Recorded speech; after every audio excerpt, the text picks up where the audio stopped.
चलिए दोस्तों वीडियो की शुरुआत करते हैं। सबसे पहली कंपनी की बात करते हैं। पहली कंपनी का नाम है Dixon Technologies India Limited. But इसको डिस्कस करने से पहले अगर आपने अभी तक चैनल को सब्सक्राइब नहीं किया है तो चैनल को सब्सक्राइब करके बेल आइकन को प्रेस कर लो और सेबी रजिस्टर्ड रिसर्च एनालिस्ट के टेलीग्राम चैनल को भी ज्वाइन कर लो। उसका लिंक आपको डिस्क्रिप्शन में दिख जाएगा। और एक डिस्क्लेमर भी है, जो भी न्यूज़ एंड अपडेट्स हम लोग कवर करेंगे वो सारी एजुकेशन पर्पज़ के लिए हैं, सीखने के लिए हैं। तो उसको किसी भी तरह का इन्वेस्टमेंट एडवाइस मत समझना, आप खुद से भी रिसर्च और एनालिसिस कर सकते हैं। तो चलिए दोस्तों वीडियो की शुरुआत करते हैं। सबसे पहले बात करते हैं डिक्सन टेक्नोलॉजीज से रिलेटेड कुछ इंपॉर्टेंट न्यूज़ एंड अपडेट्स के बारे में। दोस्तों आप सभी को पता है, last trading session Dixon technology में एक सडन फॉल देखने को मिली थी। और वो फॉल का सबसे बड़ा कारण क्या था? तो सबसे बड़ा कारण था इनके Q1 के अर्निंग्स। Q1 के अर्निंग्स की वजह से डिक्सन टेक्नोलॉजी हमें 5% तक गिरती हुई नजर आई थी और ये गिरावट के लिए कंपनी को एक लंबा टाइम लेना नहीं पड़ा था। अर्निंग्स आई और धड़ाम से डिक्सन टेक्नोलॉजी 5% गिर गई। अब इसमें क्या ऐसी चीज़ें थी जो कि मार्केट को पसंद नहीं आई हैं, उसको हम लोग इस वीडियो में समझेंगे। तो सबसे पहले रेवेन्यू की बात कर लेते हैं। तो रेवेन्यू इसने ग्रो किया है और वो भी 21.1% से 15,548 करोड़ का रेवेन्यू इसने शो किया है।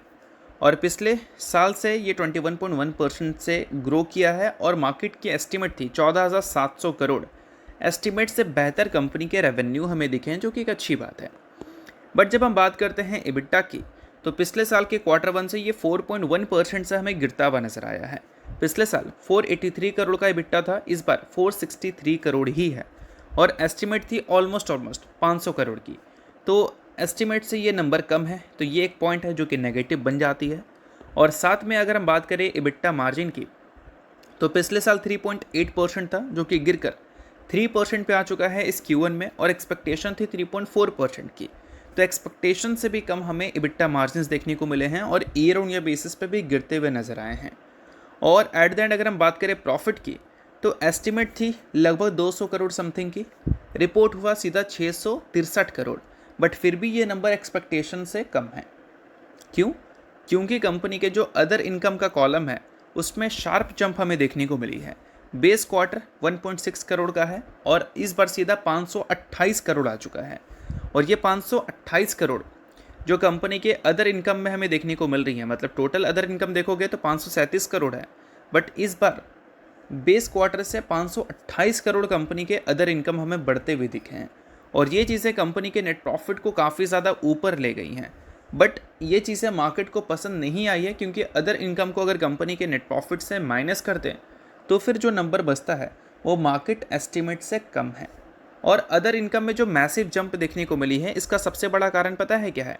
सबसे बड़ा कारण है आदित्य इन्फोटेक लिमिटेड, जिसके इक्विटी स्टेक डिक्सन टेक्नोलॉजीज ने बेचा है और उसका fair value gain Dixon Technologies के अदर इनकम में ऐड हुआ है। और वो ऐड अगर नहीं होता तो मार्केट एस्टिमेट के हिसाब से नेट प्रॉफिट हमें मिस ही होती हुई नज़र आती। बट ऐड हुआ है तो बीट ज़रूर करता हुआ दिख रहा है, बट वो अदर इनकम कंपनी का मेन बिजनेस का तो पार्ट नहीं है। तो इस वजह से जब उसको हटा देते हैं तो फिर नेट प्रॉफिट मार्केट एक्सपेक्टेशंस को मीट नहीं कर पाता है या फिर बीट नहीं कर पाता है। तो इस वजह से डिक्सन टेक्नोलॉजी के अर्निंग्स एक नज़र में अच्छे दिखने के बावजूद भी मार्केट एक्सपेक्टेशंस को बुरी तरह से फेल करते हुए नजर आए हैं। और इसी कारण डिक्सन टेक्नोलॉजीज़ में 5% तक की गिरावट दिखी है। अब डिक्सन टेक्नोलॉजीज़ के टेक्निकल्स यहाँ से क्या कहता है, उसके लिए अब सेबी रजिस्टर्ड रिसर्च एनालिस्ट के टेलीग्राम चैनल को ज्वाइन कर लो। वहाँ पर डिक्सन के टेक्निकल्स आपको दिख जाएंगे, जिसको चेकआउट कर आप समझ सकते हैं कि आने वाले कल में डिक्सन टेक्नोलॉजीज से क्या एक्सपेक्ट किया जा सकता है। तो लिंक डिस्क्रिप्शन में है, लिंक के थ्रू जाकर चैनल को बिल्कुल फ्री में ही आप ज्वाइन कर लेना। तो चलिए अब बात कर लेते हैं अगली कंपनी के बारे में। तो अगली कंपनी है दोस्तों वेदांता। वेदांता में हाल ही में कुछ अगर न्यूज़ आई है तो एक न्यूज़ सबसे ज़्यादा पॉपुलर है और वो है डिमर्जर। हाल ही में वेदांता ने अपने 4 यूनिट्स को डिमर्ज किया था। अब वेदांता के टोटल मार्केट में 5 इक्विटीज़ देखने को मिलते हैं, मतलब 5 कंपनीज देखने को मिलते हैं। बट आने वाले कल में वो 6 हो जाएगा, क्योंकि वेदांता फिर से हमें डिमर्जर की न्यूज़ सुनाती हुई दिख रही है। और इस बार जो डिमर्जर की न्यूज़ है वो इनके रियल इस्टेट बिजनेस को लेकर है। तो बेशक ये काफ़ी बड़ी खबर बन जाती है। और यहाँ पर वेदांता ये भी बता रही है कि अगर हम शेयर होल्डर की बात करें तो उनको क्या मिलेगा। तो शेयर होल्डर के लिए रेशियो उन्होंने डिसाइड कर दिया है और वो ये है कि अगर आप वेदांता के 20 शेयर को ओन करते हैं, मतलब इनकी जो पेरेंट कंपनी है उनके 20 शेयर को अगर आप ओन करते हैं, तो फिर उसके बदले रियल इस्टेट बिजनेस का आपको 1 शेयर मिलने वाला है। तो चलो, मतलब 20:1 का या फिर 1:20 जो भी बोलो आप, ठीक है। इस रेशो में आपको स्प्लिट का जो रेशो है वो डिसाइड होता हुआ नज़र आया है, तो इस चीज़ को ज़रूर आप नोट कर लो। सो अब दोस्तों वीडियो में आगे बढ़ने से पहले बात कर लेते हैं सेबी रजिस्टर्ड टेलीग्राम चैनल के बारे में, जिसको आप ज्वाइन कर लो। लिंक इसका डिस्क्रिप्शन में दिख जाएगा। ज्वाइन करने का सबसे बड़ा बेनिफिट ये है कि जिस हिसाब से मार्केट में अप्स एंड डाउन दिख रहा है, ऐसे टाइम पे हर दूसरी कंपनी के एनालिसिस बहुत ज़्यादा इंपॉर्टेंट है।